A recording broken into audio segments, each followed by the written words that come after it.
So can I ask, when it comes to healers, like you've mentioned Jesus in the past, and there's other people around who have walked into a room and had miraculous effects on people who were sick or diseased, how does that then tie in with increasing their vibration or thinking about something else? What you're talking about is the power of influence. You hear us say, we say it often, that one who's in alignment is more powerful than millions who are not. It's like the demonstration that we had with our friend on the telephone earlier, that when you take the time to tune in to that higher frequency so that you are really in alignment with that, and then you hold someone as your object of attention, they benefit by your alignment. But you have to understand that law of attraction cannot put someone there who is not in the vibrational vicinity. That's why Jesus said it is your faith that has made you whole. In other words, if someone is standing in desire of something and not believing that it is possible, then it's not going to be their experience, you see. Okay. They've got to be somewhere in the vibrational vicinity in order for that to happen. Now, someone who's tuned in, tapped in, turned on has a very powerful, broad, long reach. When you know the power of alignment, and when you know the love of source, and when you hold something as your object of attention, it benefits. This is the easiest way to really get to the heart of this important question with an answer that is right on target. You're going to feel this as it reaches you. Do you believe that everyone is an extension of source energy? Yes. And do you believe that source energy is looking at some with love and not looking at others? Or do you believe that source is aware of all? So therefore, everyone has access to that energy, yes? Mm-hmm. So you've got a direct connection with source, but you don't believe it, you doubt it. And so even though source is holding you as object of attention, it's bouncing off of you. You're not letting the benefit of it reach you. So then someone else who comes into your experience, who is also tuned to that, do you think that if source, with all that source is not able to bring a person from doubt, then is there any healer who is in physical form that would be able to do that? In other words, we're asking you, do you believe that source has the power to assert? Absolutely. Well, and then there's the belief in that person. If you're using as an identity, like use Jesus for example, if you believe. But the thing is, unless the perception of that individual changes and allows, unless they let go of their resistance. In other words, there is not anyone who is not seen by source, but there are many who don't allow themselves to know that, you see. Right. And so the reason that we put it to you in that way is because we want you to understand that as the creator of your own experience, all of you are the recipients of this source energy. Mm-hmm. And that every one of you is either allowing it or not allowing it. There is no withholding of source. It's an inside job that each of you must individually find your way to. And sometimes you don't find your way until you reemerge back into non-physical. But it is something that must be individually perceived. Mm-hmm.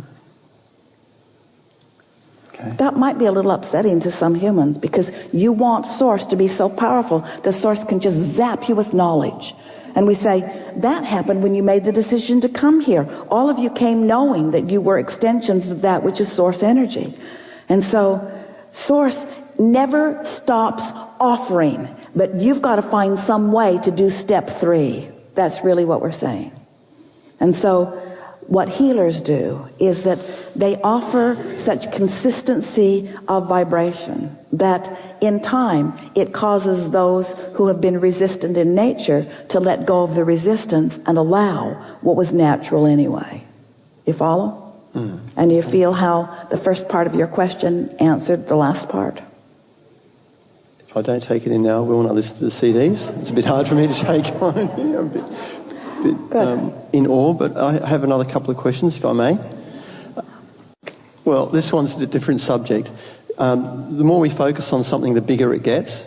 And you've mentioned a couple of times, Abraham, about demonstrations and it doesn't work. I'm wondering how that relates to I wonder about that because there's evidence that I've seen that when groups of people get together and shout, hey, stop this, we don't like it, it can actually make the thing stop. The other people who've designed something to make it stop will actually stop it. And I wonder how that plays in with two people's desires to manifest. One person might have a manifestation wanting to create more money and they have this great idea, and the idea might be to chop down some trees or dig a hole in the ground or get gas or something. And then they go, right, let's do that. That feels really good. We're making some money here. Everything's beautiful. On the other side of the coin, there's some people there whose properties next door is getting poisoned and they're not liking it so much. So how does that work? And then when other people start complaining about it, then eventually the people who are making money out of it get told, no, you can't do that anymore because it's actually damaging things for other people and it's actually causing more problems to more people. There are so many things we want to say to you. Yep. Most important, can you feel the grid that you're practicing? Yeah. And the grid that you're practicing says that things are out of my control, or that things can be set into motion over which I have no control. And of course, that is a flawed premise. But we want to start with the first part of your question, because there is no denying that in this physical world that you are living in, that your action counts for something. And there's no question that if there are two of you pulling on one end of a rope and there are 10 of you pulling on the other end of the rope, that the 10 who are pulling on the other end of the rope are going to win the tug of war. Yep. But in all of that, we are talking about a physical platform that is so mediocre in terms of power in relationship to this energy that creates worlds. We want you to think in terms of tapping into this energy that gives you more leverage. If you engage in the battle, in other words, as you're pushing against this and you're pushing against this and you're pushing against this and you're pushing against this, now you are all disconnected from the energy that will make anything important happen or anything big happen. And now you're just groveling about with one another. And yes, we acknowledge that the biggest and the strongest in physical terms will win that battle, but that's not the arena that you came to play in. If you can let go of the resistance that is inspired from that sort of thing and step back into the more general place and find your point of alignment, you'll be one who, when your grid fills in with inspiration, you will rise so far above it, you see. When you look at much of the world, there is that sort of squabbling for resources, and then there are those who are not squabbling for those resources. And they are always those masters, you call them, but they are not remarkable in any way, other than that they have figured out how to stop doing that thing to themselves, which was depriving themselves of the resources, and how to tap into the stream that is yielding them more. We do not deny anything that you're saying. There are plenty of things in this world that you are not wanting to participate in. But there is a big difference when you ask these questions from the framework of what's it like for a person who's tuned into the energy and what's it like for one who isn't. And people have been writing endless books and having endless studies as they are trying to define the manifestations that people are living. It's such an interesting thing to listen to. It's sort of like whole groups of you make no effort to tap into the energy of creation. You make no effort to become a vibrational match to what's in your vortex. And then you see yourselves not living the lives that you want to live. And then you compare yourself to others who are doing the same thing. And you make a science out of behavior that has nothing to do with alignment. And then you want to know, well, why is this way and why is this way and why is this way? And we say, doesn't really matter too much why anyone has created that. The question is, do you like it this way? And if you do, then give your undivided attention to that. And if you don't, then let go of it. Step into a vibration that is of a higher vibration and watch your grid fill in powerful ways.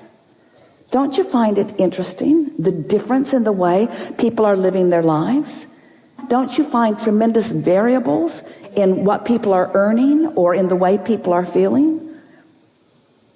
Don't you? Yeah, it makes it interesting, whole life. Well, the contrast is all certainly part of what causes you to put things into your vortex. But we just have to come back to, do you believe that you are a vibrational being? Yes. And if you believe you are a vibrational being, then why would you recount a story of despair like the one that you recounted to us? Why would you keep that active in your vibration? And you would say, because it's real, because I have observed it. And we say, but there are a lot of things that are real that you want to live, and there are a lot of things that are real that you don't want to live. Why would you use those things that you don't want to live as your reason to practice a grid and practice a point of attraction? And for those like you, usually it's because you're wanting to make a clear point for others, or you're wanting to teach someone something, or you're wanting to bring clarification to something. Do you believe that you are the creator of your own reality? Yes. Do you believe that the things that you think about and the things that you talk about cause you to offer a vibration that comes back to you? Yes. And do you believe that everything that comes back to you comes back in response to the vibration that you're offering? Yes. Then why would you ever discuss the basis of the question that you presented to us here if you understand that? You see, we get it to a point. Just don't get carried away with it. It's like saying, Abraham, there are people over there that are not living very good lives, and I'd like to talk about them. And we say, well, if you talk about them, then what they're living will become active in your vibration, and then you will live like them. And you say, yes, but I think it's important that I do have a point of understanding. And we say, the only thing that comes out of living something less than you want to live is that you put more things in your vortex that you do want to live. And at some point, you have to wake up to the fact that you have a vortex that is full of things that you want that you would be very well to focus upon. It's time to stop asking the questions that hold you back from the solutions that have been waiting for you for a very long time. Thank you.